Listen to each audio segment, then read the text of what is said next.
The market next.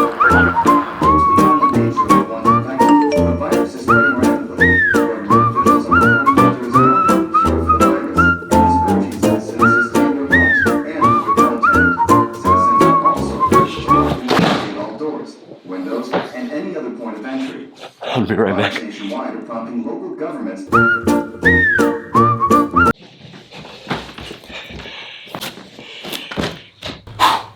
Oh man.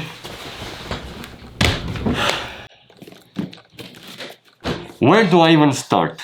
I guess first, let's get over the specs. So this is the new MacBook Pro M1 Max, 10-core CPU, 32-core GPU, 64 gigabytes of RAM, and 1 terabyte of storage.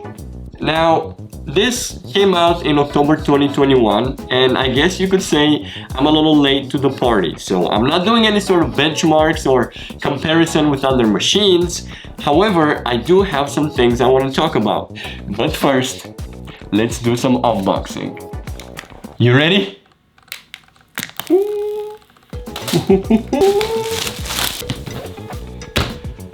Why is it so satisfying to get things out of the box?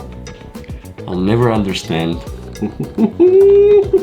Guys, I waited for this for so long. You gotta love the packaging. Let's put the computer away just for a minute. Let's look at what's in the box. We have the 2-meter MagSafe charger and the almighty ginormous power brick and some literature. The usual, and surprise surprise, this time Apple gives us black stickers. What am I gonna do with black stickers? Okay, let's put all this back. Let's put the box away and look at this. And let's get rid of the final piece of paper. We don't need this. Oh, gotta love this. I love how they engraved. Can you see? I love how they engraved MacBook Pro on the back. That's a little nice touch. Are you ready? Are you ready? Before I even open it, I just have to say I don't even care it's a little bit chunkier than the previous Macs, because considering what's inside of this, so everyone that got this laptop says it's pretty hard to make the fans go on. And I think that's because Apple finally managed to do something about the airflow. Besides the efficiency of the M1 chip, they, if you see, made one cut here and one here additional to the classic cut they had over here. It is a bit heavier than what you might expect a MacBook to be, but that's because it's a 16-inch computer with a lot of good hardware packed in it. Love them or hate them, Apple really knows what they're doing with their packaging and when it comes to having a great first experience with their products. Let's finally open it. Check this out.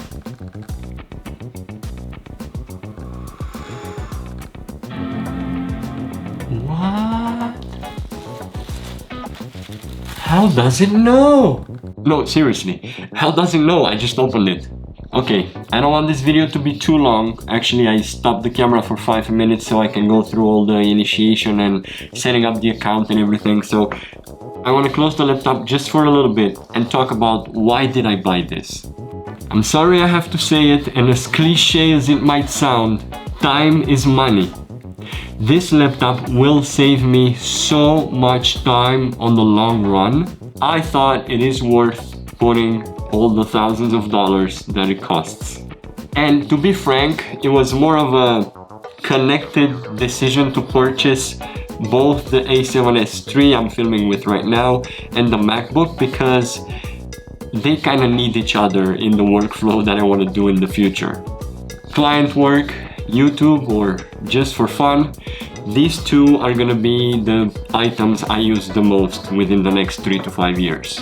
Most importantly, I can finally use my A7S III to the full extent because my new MacBook can take it. If you're anything like me, you watch a lot of videos and read some articles about the things you want to buy beforehand. And of course, before buying mine, I've seen a lot of videos on YouTube with guys saying that they don't need the specs they selected today, but they future-proofed themselves. What does that mean? Do I need the 64 gigabytes of RAM right now? No.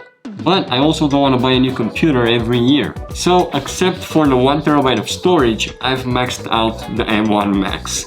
Of course, I can't wait until I actually edit my first video on it, and maybe in a couple of months I'll actually make another YouTube video to tell you my experience. Okay, let's talk about the ports, because we finally have some. Right off the bat, I don't want to give Apple any credit for the new ports, because they're the ones that took them out in the first place. So with that out of the way, on the right side we have an HDMI, USB-C, and an SDXC memory card reader. And on the left we have a headphone jack. Wow, a headphone jack. 2 USB-Cs, and the mighty MagSafe is back. You know, there were always problems with the charger, so not only that you can do this, the actual cable is way better quality this time. So I'm really hopeful, and I think this is gonna last longer than my previous MacBook chargers. Funny story, I actually got the 32 gigabytes of RAM initially, and because of all the videos on YouTube, I got a huge FOMO. I went back and I said, yo, I want the 64. And that's that. Now, obviously I haven't interacted with it much, but fingerprint or Touch ID. Touch ID works amazing on this computer. You just touch the button and your laptop is on. However, it does not have Face ID. You might think it does because of the obvious notch on the screen, but I think it was either a business move or, I don't know, ask Apple. I don't want to hear it about the notch. If I can live with it on my phone, I can live with it on my computer. And actually people refer to it as Apple added a notch. Actually, they didn't add the notch, they gave us more screen space. Plus, just like on the phone, it's not always visible. It really depends on what apps you have open. I played with it a little bit just in between these takes, and I can say, first of all, the screen is amazing, but also the sound on it. Don't quote me on this, but I don't think there's a laptop out there with better sound than this computer. As a video editor in the last years, I went back and forth between operating systems on Windows and OS X, but also between the type of machines, so either a laptop or a custom-built PC. And the main reason of why I switched back from the computer to the laptop is because I can finally do my work wherever I go. I can travel with it, I can stay in my bed, on my couch. I can really trust that I can do all my work on this laptop and it will not disappoint. Before making this purchase, I was stuck to this desk. If I was traveling or going out for a client shoot, I was stuck.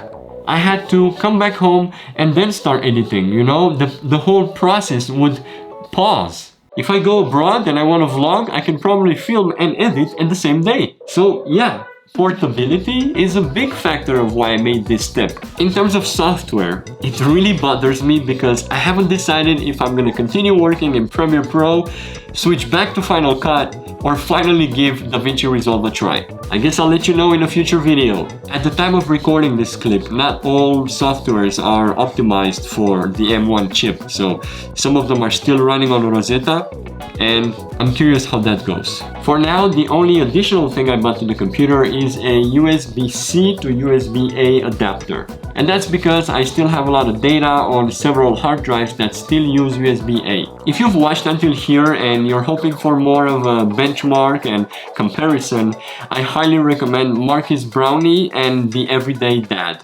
Other than that, there's really not much more to say. If you do heavy work and you need such a portable machine and you can afford it, obviously go ahead and buy an M1 Max. If you just need a new computer, I suggest going back one generation and get the M1 MacBook because those are still amazing for everyday work. I will most certainly make at least one more video about this computer in the future to let you guys know if I regret my purchase or not. But until then, if you want to pay tribute to the algorithm of YouTube, please like this video and subscribe to the channel because it does help a lot. With that said, I'll see you next week. Or you'll see me next week. Check this out, listen to this.